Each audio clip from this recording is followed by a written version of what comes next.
What if I told you that a certain four-letter word will allow you to communicate more clearly with bosses, clients, colleagues, and direct reports so that you have fewer miscommunications even if you're working remotely? And no, this is a four-letter word that won't even get you fired. It might even get you promoted. To prove it to you, I'm going to play out a regular conversation at work, and then we're going to rewrite it using the framework that I'll teach you in this video. Hey, don't you think we should update our careers page? It's pretty outdated. Yeah, definitely. Perfect. Oh, I'm gonna be meeting with Bob soon. I wonder if he ever finished that website page. You've got to be freaking kidding. He still hasn't done anything? Serenity now. Okay, so that was a really quick scene, but did you notice some of the challenges that were happening in that communication? If you were anything like me before I discovered this four-letter framework, you probably can relate to that level of miscommunication. The solution is really, actually, before I give you the solution, let's just watch it in action. Hey Bob, I was reviewing the careers page and I noticed that the benefits section just is really off. I looked over the rest, it all looked fine, but that section's just not right. I was gonna go in and edit it, but I realized I don't have access, so I was gonna ask you, since I know you are kind of in charge of our website, do you know when you might be able to fix this? Just so you know, we are gonna be hiring for a new role at the end of the month, so I'm gonna have the job listing up in about 2 weeks, and I'd like to make sure the page is good to go by then.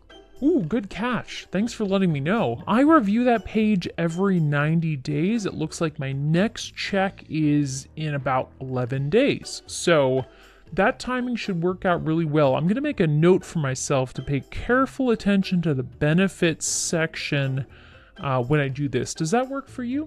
Oh yeah, that's perfect. Great. I'm also going to add you as a follower on the task I'm working on, so that way you get automatically updated when the task is complete. Done.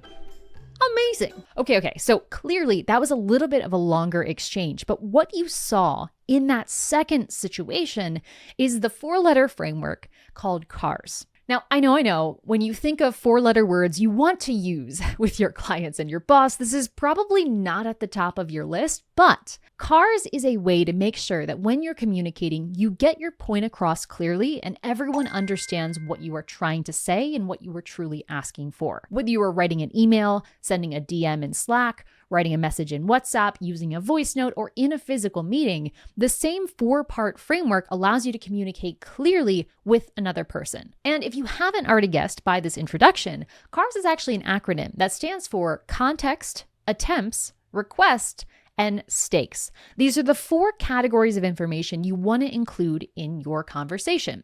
Now, I said conversation, I should clarify. If you're in a conversation, you want to hit on each of these four things. If you are writing a text message, you can literally just bullet point each of these out, just 4 bullet points. It doesn't have to be long. But with that, let's dive into each of these one by one. The first letter, context, is around setting the scene, letting other people understand what they need to know and only what they need to know in order to help you in this given situation. Our whole job with context is to just anticipate any questions that would keep someone from being able to answer us. So for example, if we were asking somebody, hey, could you send this invoice?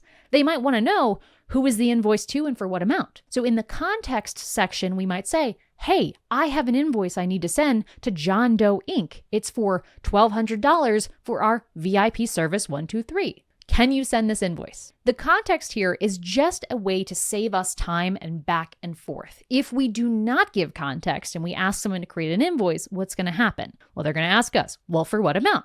Then they're going to ask us, well, who? If you can anticipate any of that by giving the backstory or the necessary information that you know needs to be there, amazing. That is what context is for. Hey Bob, I was reviewing the careers page and I noticed that the benefits section just is really off. I looked over the rest, it all looked fine, but now one tip I will share on this context front that especially those of you who are extroverts need to hear is that context is focused on relevant information, anticipating questions, not adding color, apologizing for interrupting somebody, telling them what you had for breakfast this morning, or giving the whole chronological series of events of what led you into this moment. I have, and I kid you not here, had people go into a situation where they might be asking for an invoice. And in their context, they will start saying, well, my day started at 8 a.m. and I got this call from Joe, and Joe told me that he'd really like to order something, but he didn't want to order this quite yet, but then eventually I talked to Joe about this. And by the way, Joe decided he wanted me to order something, so I need to create an invoice. Holy hell. We do not need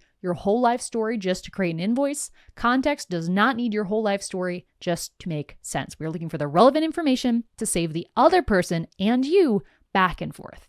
Now, to keep our cars moving here, let's move on to the next letter, which is attempts. Attempts is similar to context in the sense that you're setting the scene, but attempts is talking specifically about your role so far. While context was about saving you back and forth and question answering, attempts is about saving the other person time of repeating the things you've already done. So for example, if you are troubleshooting a broken link and you've already tried clearing the site cache, you've already tried editing the page, and those things didn't work, put that in this attempts area. This lets someone else know what you've already ventured into, so they're not redoing things you've already done. They move on to other steps in the journey. The more attempts you put in here, the faster you're going to make the request for the next person in line. Just is really off. I looked over the rest, it all looked fine, but that section's just not right. I was gonna go in and edit it, but I realized I don't have access, so I was gonna ask you. While the context area saved both you and the other person time, the attempts area is really saving the other person time. So the more you do here, the more you write here, the more you're saving the recipient time. So if you are ever delegating up, meaning you're giving tasks to your boss, you're giving tasks to a colleague, you're giving tasks to a client, this kind of attempts section needs to be really exhaustive. This is where you demonstrate the fact that, hey, I've tried everything I can do, but it needs to go to you. You spell that out here. If you're delegating to a subordinate, like a direct report or a virtual assistant or an EA, in that case, you'll generally leave this attempts area blank unless there's any need to know information that you happen to stumble upon that could help them. By the way, if the idea of writing out this context and attempts sounds like, oh gosh, that could be a lot, one thing that can be a really nice shortcut here is having clear defined roles and responsibilities for your team. So that way, rather than having to say like, context, we have clients, context, they have support tickets, attempts, I've tried to resolve this ticket, but I couldn't, all of that writing, you could just say, I'm assigning this to you because you are in charge of support tickets, and this is a support ticket. You don't have to expand anything beyond that if you have clear roles and responsibilities, because that implies context and attempts if relevant. So I was going to ask you, since I know you are kind of in charge of our website, so really defining those zones of responsibility in your business, which I talk about more in this video, can be a really nice shortcut here. And if you'd like me to expand on this concept of who's in charge of what, just write the word charge in the comments below, and I'll take that as a vote to make a part 2 video about that topic. Moving on to our next letter of C.A.R.S, we are on to R, which stands for request. Here is where people get a little cocky. I'm just going to warn you. People are like, oh, request? Like, what am I asking for? Duh, I'm asking for you to make an invoice. That's so mean. But at the same time, that's what happens here. We have this false confidence that of course we know how to ask for help. But what a request calls for is more specificness, spelling out exactly what you want the other person to do. What do you want them to tell you, create for you, do for you, and preferably by when? That is what makes a good request. But if you're like most people listening to this, you're like, oh yeah, I know how to make a request. Sure, that's easy. Just ask for something. Most people do not do this well. We all go into this request with all the confidence in the world. But when we see the results of our request, that's when we really know how good or not good we are at specifying this. And I will tell you, most people suck. Well, just in general, but also at this particular step. Do you know when you might be able to fix this?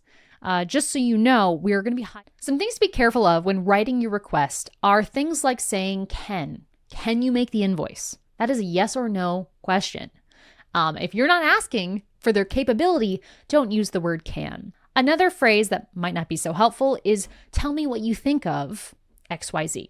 If you are actually asking for someone's opinion, great, you did an awesome job. But in most cases, when someone says, what would you think of, or tell me your thoughts on, or how should we go, what you're really asking for is either approval, decision, feedback, insights, specific details you didn't think of.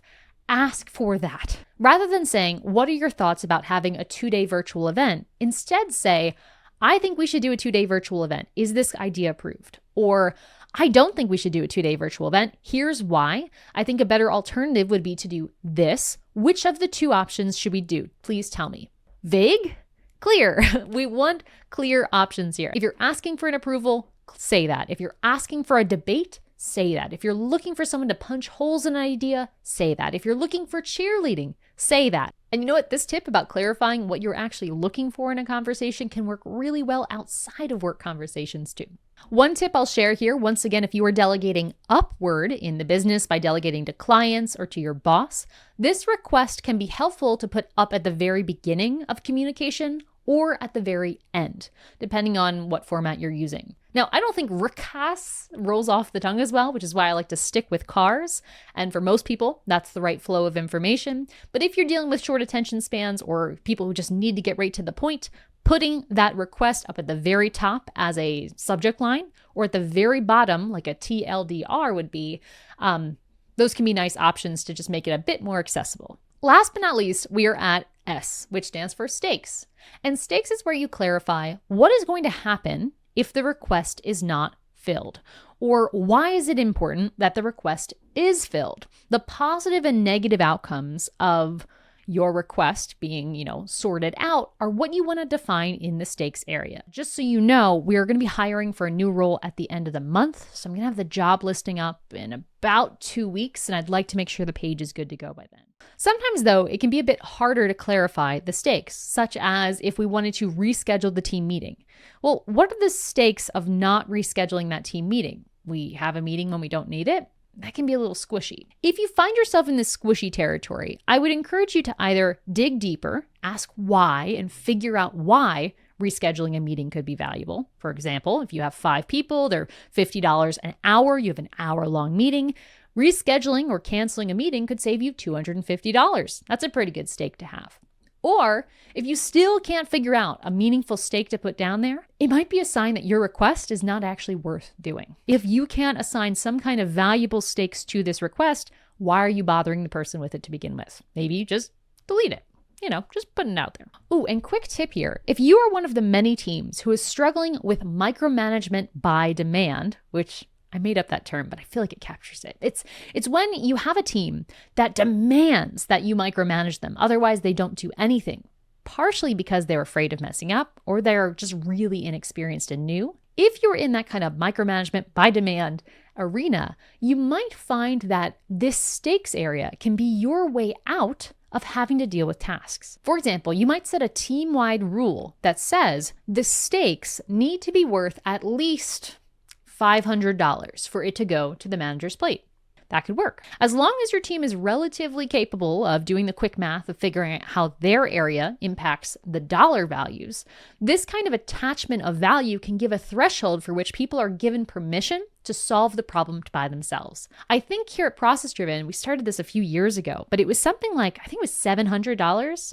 Up to $700, especially in the support arena, you can solve it independently. If it was over $700, you needed manager, and if it was over a few thousand, you needed me. And there was those kind of layers baked in there, which was really cool because it basically gave people permission that if they were asking for help or, hey, could you double check this? They were forced to go through that mental filter of, wait, before I make this request using C.A.R.S, can I really fill out a stakes that is worth more than $3,000, which I think was the number that I had for myself at the time? Can I really prove that? If not, probably shouldn't ask for help here. I should probably go to a peer or to go to my manager. I should say though, when you give this accountability threshold, anything below that threshold, you have to be okay as maybe a recovering micromanager to step out of. Okay, mistakes might happen there, and that's okay. Something that can be very helpful if you're building up your team in this way is to log what happened. What was the decision made?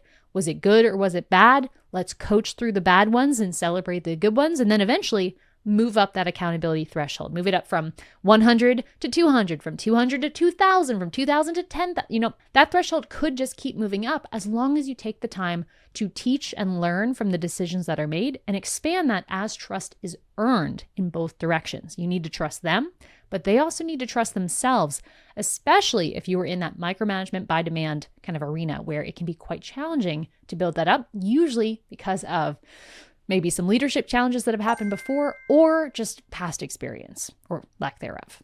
So my challenge for you is, can you take all of this and the next time you are going to go send a message inside your work management tool or write that email, can you just take a moment to make sure you've got these 4 essential elements ready to go, either by spelling them out in the communication, C.A.R.S, totally cool, or just bullet pointing them out. Because even if people don't understand this 4-letter framework, they're going to understand what you're saying a lot more clearly because you are taking the time to make yourself clear. But look, at the end of the day, no matter how clear your communication is, if your business is a hot mess and you don't have workflows and systems that really keep everything organized, the communication's not really going to help that much because communication is just a small little piece of a much bigger puzzle. For a holistic approach on how to get your business organized, head down to the description below and join ProcessDriven Foundations. It's our step-by-step program for organizing your business that has worked for thousands of small teams just like yours. But if you're not quite sure you're ready to commit to organizing your full business quite yet, head over to this video on the end screen where you can learn how to process map one particular one and take the next steps from there. Thanks so much for watching, and until next time, enjoy the process.